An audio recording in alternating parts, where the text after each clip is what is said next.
Hi, welcome to our channel. Today we're going to be grilling a pork spare rib. So let's get started with our prep.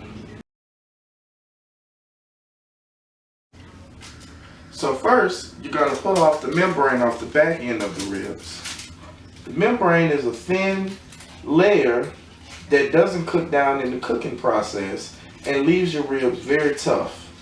So see, you can see it normally comes off in one pull. Sometimes it breaks, but you just pull that off and you can throw this away because there's no use for it.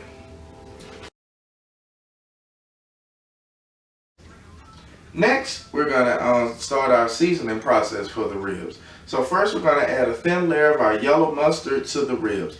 The yellow mustard helps the seasoning stick to the ribs, and it also acts as a tenderizer for the meat.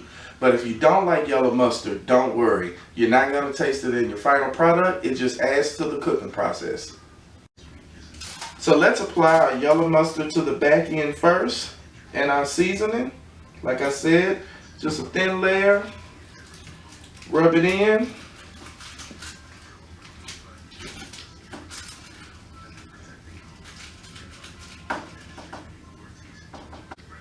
So like I said, we're adding a thin layer of yellow mustard to the back end of the ribs first, and you're going to get your rub.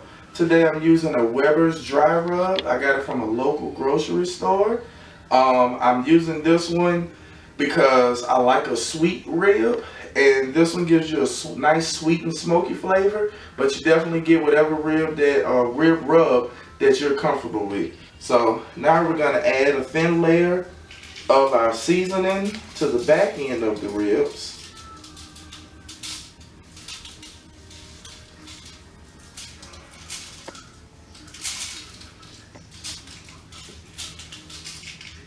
And once that's added, we're going to flip our ribs over.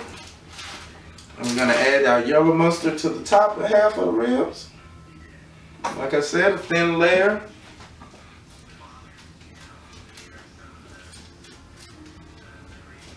Get that in.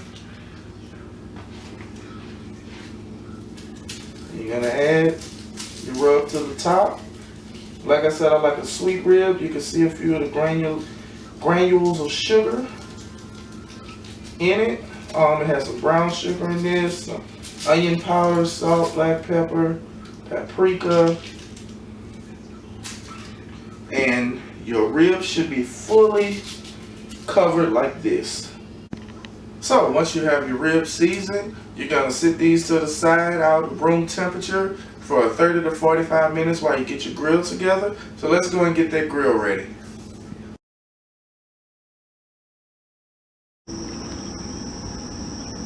Okay, so we're going to go with a basic cold setup. I'm using one of my smaller grills to show you how easy this is. So we're going to have our hot side and our cold side, and we're going to go ahead and get this lit and get the grill ready for those ribs. Alright, once your coals are white, we're going to add a few chunks of our hickory wood. I like using hickory or mesquite or pecan. Those are my go-to, but hey, you use whatever flavor that you are aiming for. You're going to hurry up and close the top, because if you don't, you're going to get some flare-ups like that.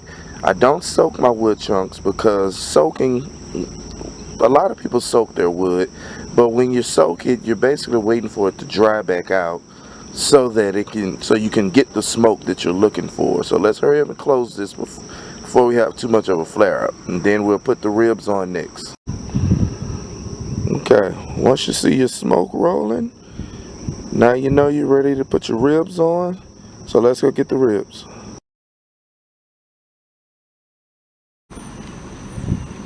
Okay, so we're back 2 hours later. Our ribs have been smoking, and this is my telltale sign if it's time to wrap them. I'm gonna touch it. If no seasoning comes off on touching the ribs, then you know that the seasoning has definitely stuck and it's time to wrap them. We're gonna do a butter and brown sugar wrap. Some people call it the Texas clutch. I just call it wrapping. So let's get to wrapping it.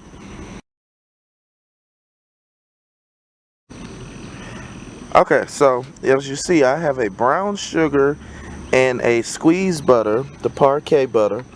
I have that mixture on a pan and some aluminum foil. So now we're going to lay our first slab of ribs on this mixture.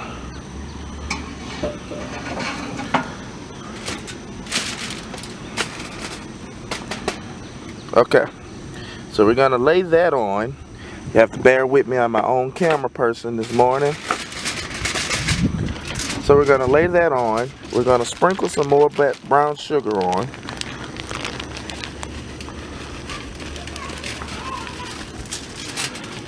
Like I said, I like a sweet rib, but you don't want to put too much brown sugar on because you don't want your heat to burn the sugar. The sugar burns very fast, so you don't want it to stick to the aluminum foil. So now we're going to add another generous portion of butter. Just think of a sweet buttery rib. That's what it's going to taste like. Okay, so now we're going to wrap this and we're going to put it back on the grill for another, say, 2 hours. And I'm going to show you what we're going to look for before we take it off and get ready to add our barbecue sauce. So I'll be back.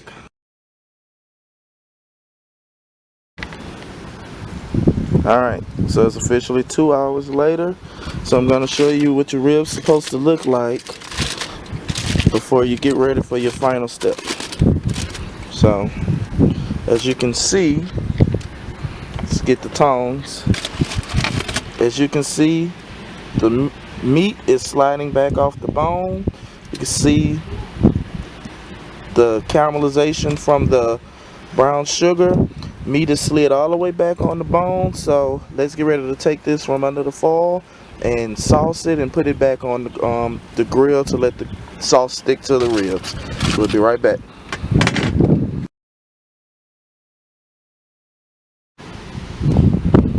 Okay, so now we're at our final step.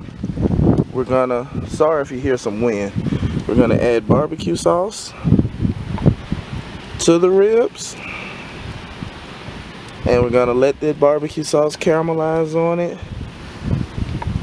This part you're gonna have to eyeball. I would say it'll take about 30 minutes, or it just depends on how you like your sauce on your ribs. Some people like it saucy and wet, some people like it to stick.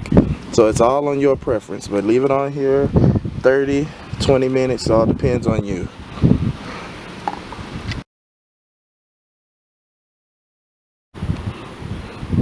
Alright, so I like a saucy rib. So this is your finished product. So we're going to slice this up. We're going to let it rest for a few minutes, and then we're going to slice this up and we're going to get ready to enjoy. Hope I explained this good. I'm going to upload a few more videos, but this is our final product. It took about maybe 3.5, 4 hours. So enjoy. And like I said also, I didn't use a fancy grill. I used the basic grill, $55 from Home Depot. A lot of these videos, they show you how to do these things with these super expensive grills. I want to show you how to do it with the basic grill, so you can do it too. Thank you.